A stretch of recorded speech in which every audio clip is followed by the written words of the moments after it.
Assalamu alaikum wa rahmatullahi wa barakatuhu. Bismillah wa salatu wa salamu ala Rasulullah. So today I want to talk about the history of the Hanafi Madhhab in the 10th through 13th century in the region known as Transoxania and Khurasan, or you might roughly say Central Asia. So in the 10th through 13th century, we saw the growth of the Hanafi Madhhab in that geographical region. So the center originally, as we know, was in Kufa in Iraq, and from Iraq it migrated over to Khurasan and Central Asia. Why? There's a large number of factors, most of which I can't fully explicate here, but obviously Abu Hanifa had a large number of students from Khurasan and from Transoxania who were able to disseminate the madhhab in that area, and also many students of Muhammad Shaybani, Abu Yusuf and the likes were also from that region. And then for political reasons, there was just some instability, more so in Iraq than in Central Asia. And so in Central Asia, the stability allowed for, educational institutions or religious institutions and whatnot to have a stable income to, essentially pay people to teach and learn. And so the majority of historians, Orientalists, Muslim historians, say that this is kind of the period where the madhahib kind of codified into a madhhab proper. And so this is kind of when, especially the Hanafi madhhab, developed into a formalized, institutionalized school or guild, if you will, with its foundation upon the works of Muhammad bin al-Hasan al-Shaybani primarily, and which was known as Zahir al-Rawaya. Okay, or the maybe you might call it the precedent legal opinion. Zahir literally means exoteric, or what is apparent and outside and obvious. Rawaya being narration. Then you have Nadir al-Rawaya, which kind of became the rare narration, or kind of the things outside of that, maybe from Zufur or the others. And I'm not here really to get into the nitty-gritty of defining those two terms, which are still debated by Hanafi jurists even now. So what we saw in the 9th century was that Isa bin Aban, he explicated Hanafi legal theory, usul al-fiqh. Probably he was basing that on the no longer extant usul al-fiqh text written by Muhammad al-Shaybani, which is mentioned in the Fihrist of Ibn Nadīm, as well as other places. Abu Yusuf kind of briefly mentions usul al-fiqh and these types of things. So we don't even have Isa bin Aban's text anymore. So both Muhammad Shaybani and Isa bin Aban, we don't have their actual text anymore. However, Isa bin Aban is extensively quoted by al-Jassas, so another Hanafi usuli. So al-Jassas, built on Isa bin Aban, who built on Muhammad bin al-Shaybani. And Jassas, he's also famous for having this kind of like a tafsir, explicating, like ahkam al-sharia, the rulings in Islamic law. And when you look at Kitab al-Asl from Muhammad bin Hasan al-Shaybani, he has sections in Kitab al-Asl where he's explaining Quranic verses in detail from a fiqhi or shari'i perspective. So it's probably likely that al-Jassas was building off of Muhammad bin al-Hasan al-Shaybani in that regard. And also during this period, we saw the rise of the mukhtasar genre, or the primers of jurisprudence. Mukhtasar literally means summary, which was started with al-Shaybani, expounded upon by Tahawi, al-Hakam al-Marwazi, and al-Quduri. And then the first legal theorems, qawa'id, were laid down in writing by al-Karhi during this period as well. And so these texts were brought from Iraq over to Central Asia, where they were expounded upon even more. So Hanafi students brought these types of texts to Balkh, Khurasan, Bukhara, and so on, where in the 10th and 11th centuries, they were commented upon, disseminated, and so forth.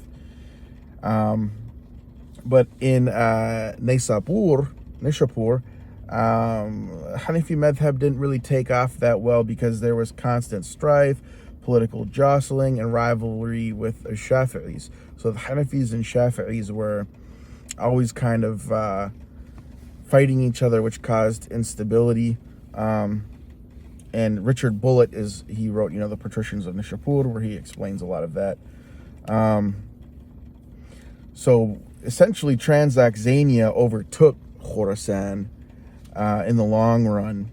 And so especially during the 11th and 14th centuries, we see like Transoxania take off, where Khurasan is more stagnant in that regard. So this is where you get like the canonical Mukhtasar al-Hidayah is from this period, as well as Fatawa Qadi Khan, Usul al-Bazdawi, Usul al-Sarakhsi, and so on. And so the jurists of Balkh and Bukhara, Balkh being modern-day Afghanistan, they would interpret Hanafi law through their own cultural lenses.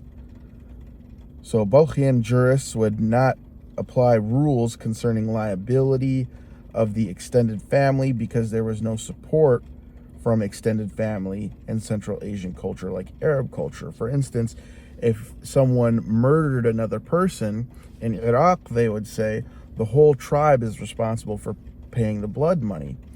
Well, there's no tribal system in Central Asian culture during this period, and so they would say, well, no, the individual is responsible for paying the blood money, not the family or tribe, because there's no such kind of like structures in our culture.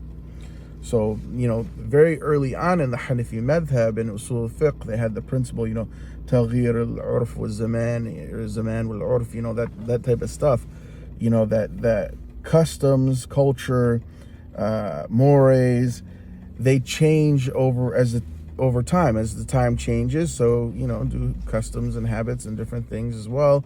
And so we need to, update, especially in the terms of mu'amalat, we need to update certain rulings to make sure that, the intention behind the law is still being fulfilled. So Balkhians and Bukharans would also redefine istihsan to exclude opinions of Abu Hanifa or other Hanafis that were based on Arab culture if it clearly contradicted local customs and culture or circumstances. So that was kind of one of the things that they used. They kind of like more broadly defined istihsan in order to accommodate urf. This is really the time when urf was theorized in Hanafi usul al-fiqh, because this is the first time that Hanafism is really in a very serious way by many people being worked on in a culture outside of Arab culture. And they, there was times where they, in Balkh especially, preferred Abu Yusuf's opinion over the opinions of Muhammad bin Hassan al-Shaybani. So they considered Abu Yusuf's opinions to be more true to Abu Hanifa. And so they kind of relied more on the Nadir al-Rawaya, because the Zahir al-Rawaya was more Muhammad bin Hassan al-Shaybani, and Abu Yusuf is more in the Nadir al-Rawaya. And so that was one distinction unique to the Balkhian jurists.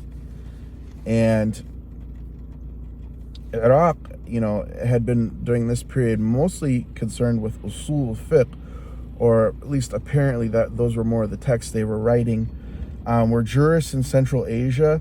They were very concerned with Hanafi hadith studies, and most of the texts that they wrote had to do with furu' al-fiqh, or the applied positive law. So they wrote a lot of books that would be like applied positive law with the hadith that go along with it, like Bada'i'u as-Suna'i'u, books like that, and where you're basically explaining the furu' with hadith in the Hanafi tradition. And as we talked about before, many of these hadith are only found in Hanafi commentaries. They're not really found in as-Sitta as-Sahiha, the 6 canonical hadith books. So this is something that they were very interested in Central Asia. And even if you look at like the famous mystic al-Hakim at-Tirmidhi, he was very interested in hadith. He has a book, Nawadir al-Usul, and hadith was just a very big thing during that time in Central Asia. But kind of one of the big epistemic shifts during this period was not only incorporating more culture, but it's also this distinction between Dhahr al-Rawaya and Nadir al-Rawaya. So, instead of just like solely reasoning, doing ijtihad from, Quran and Sunnah, like they were having a canon, a canonized, a group of texts that they were supposed to rely on for making fatwa. And so that kind of sums up what was going on during this period in Hanafi history in a nutshell. I hope these videos are beneficial. Please subscribe. Please give the video a like at the bottom. Please comment. Tell me if you agree with my version of history, or if you think I'm totally off my rocker with this, or if you want to add further details. That would be great. And also, if you click on the little bell icon, that'll give you notifications every time I upload a new video. I'm about to volunteer at my local Alliance Française, so I'm trying to learn some French these days. Assalamu alaikum.